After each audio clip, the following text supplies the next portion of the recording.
Yo, class! Welcome to Chapter 12 in Medieval Europe. I am glad to be with you guys again today. Some of you guys are watching this on Friday, which is awesome. Some of you guys may be watching this before or after. Glad to have this up for you so you can watch it at a time that is best for you. But again, make sure you're getting and staying on top of all of your schoolwork. Thanksgiving is coming up super quick. We're already a few weeks in to the quarter. It's going by fast, even though we're home and times are crazy. Things, schoolwork is still going fast. So let's just make sure we're staying on top of it. Before we jump into chapter 12, what do we like to do before we get into the current lesson? That's right. We like to refresh our memories of what we've previously read to continue to build one step at a time to gain all this knowledge that we have to learn here at Hozho. That's a beautiful, beautiful school, right? With a lot of cool things that we learn. Okay, so what did we learn in chapter 11? We'll give you a hint. We talked about a guy named Peter. And who was Peter, or what was Peter? Peter was a serf, right? And we learned how he left the manor state to go live in the city. We learned that he saw all these different merchants and vendors selling all these different goods, and that he wanted to do that, but to sell those goods, he had to become a part of starts with a G, a guild. Nice. And to become a member of the guild, you had to be an apprentice, which usually were young children, and they would become a journeyman to be able to prove that they could earn wages. They became confident in that craft, and then at some point they perfected and showed a perfect product of that craft or skill, and they could become the master craftsman and be able to continue on in that guild. So we learned that the city in the medieval Europe was a lot different than that in the manor state. So chapter 12, as we can read the title, it says Women in the Middle Ages. So during this lesson, we're going to learn more about what life was like for most women in the Middle Ages. We will also learn about the life of one particularly remarkable woman from the Middle Ages. So as we read, let's think about how this woman's life was different from the lives of most women of that time. So we're going to learn about a specific woman, and we're going to want to compare and contrast how that life was different from most women. Okay, so let's call attention to the big question. What was it like to be a woman in the Middle Ages? Okay, so as we read, look for answers to answer what life was like to be a woman in the Middle Ages. How women lived. So as we start, hope you're following along. I know you are. So far, you have been reading mostly about the lives of men in the Middle Ages.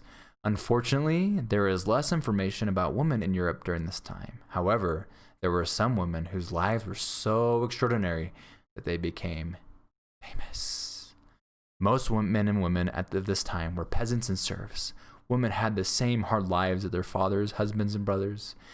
Just like boys, girls did farm work when they were young, they had to haul water, tend crops, and care for animals. Okay, so it sounds like women kind of had a similar life as the men.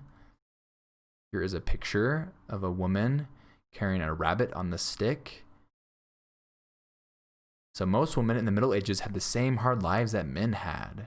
We learned in chapter 10 that the woman took care of the livestock in the vegetable garden on the manor estate. Adult women spent much of their time weaving, cooking, feeding farm animals, and caring for children. During really busy times, women and men worked together in the fields. They needed to grow enough food for the lord of the manor as well for their own families. Remember, they give, a portion of what they make to the lord, kind of as their taxes, and they keep what's left over. So if they wanted to survive, sometimes the woman had to do a little bit extra duty in the field to make sure they had food. Poor health. In the Middle Ages, people had very different ideas about health and medicine than we do today. Many people died from diseases, and few lived as long as the average modern American. Oh no. Nobles and wealthy townspeople were a little healthier than serfs because their diet was better, and they certainly had enough to eat. But because people at the time had no understanding of germs or viruses, people did not recognize the relationship between good hygiene and good health.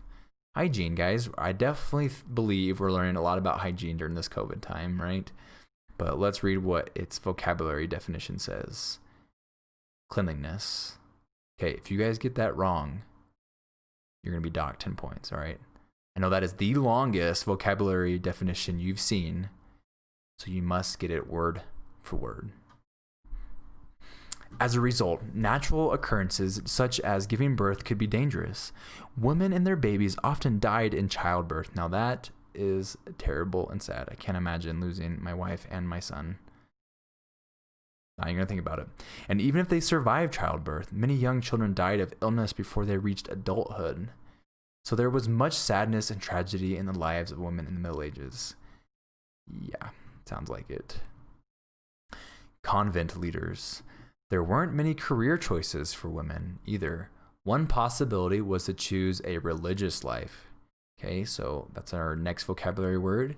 Religious is relating to beliefs about God or several gods to explain how the world started, why things happen, and how people should live in the world. Okay, so women could choose a career in a religious life, right? We've read about nuns and monks, monks. So in the religious world of the Middle Ages, sending a daughter to a convent, kind of like a monastery, right, was thought of as an act of religious devotion. Okay, devotion is a strong loyalty to a cause or belief. So some women chose a religious life, or their parents sent them to choose a religious life and have act of religious devotion, so strong loyalty. Convents were like monasteries, but for women. The members devoted their lives to God, and just as monasteries had a big impact on life in the Middle Ages, so did convents. Women in convents devoted their lives to prayer and to helping people. Even girls who were peasants or serfs could join a convent. However, even in the convent, their lives were different from the girls who came from wealthier families. While everyone prayed together, the poorer girls worked in the kitchens and in the fields. Basically, they did the same kinds of jobs their families did outside the convent walls. The leader of a convent was called an abbess. An abbess, right there is our definition, the leader of a convent. During times of conflict, some leaders of convents were successful negotiators. They arranged peace agreements between warring nobles that are fighting. Okay. Hildegard of Bingen. Even though little is known of women generally, the fame of one medieval nun has lasted to this day. As evidence of this, we can listen to modern recordings of the music she wrote in the Middle Ages. She is one of the earliest composers in history whose life story is known to us. So a composer, our last vocabulary word on this page, is a person who writes music. So she wrote music in history, earliest composers in history. So she was one of the earliest writers of music that we know about in history. She wrote a musical drama or play. It is the only one of its kind known from this period.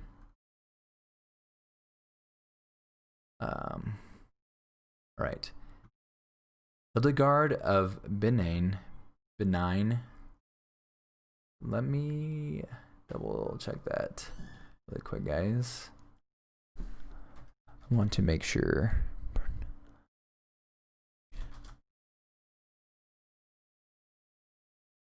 Hildegard. Bing.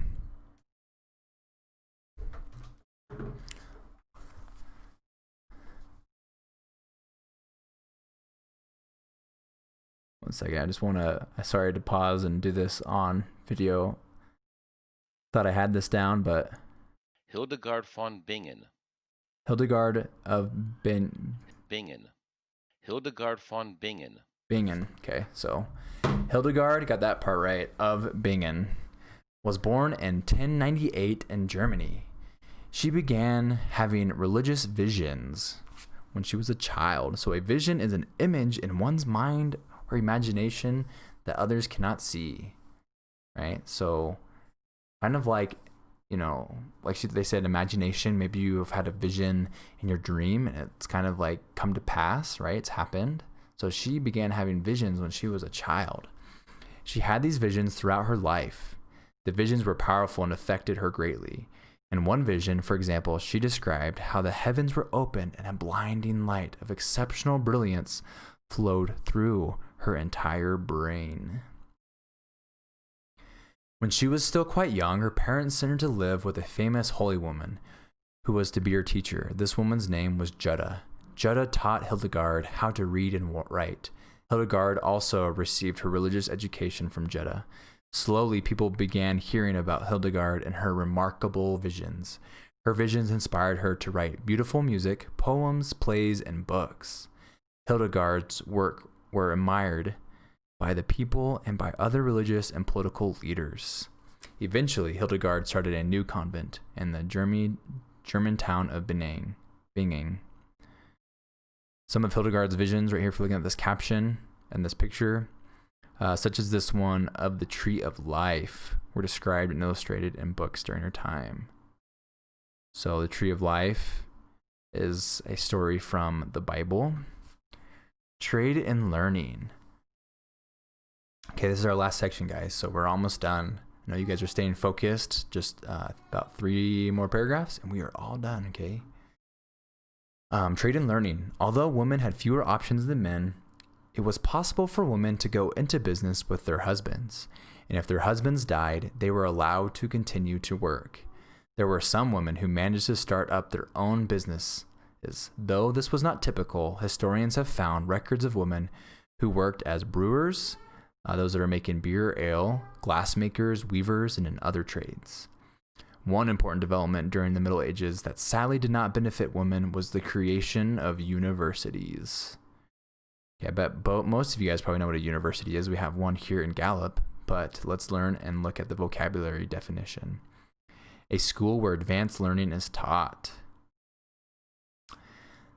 The first ones were started in Italy, England, and France. These universities advanced learning in many areas, but women were not allowed to attend.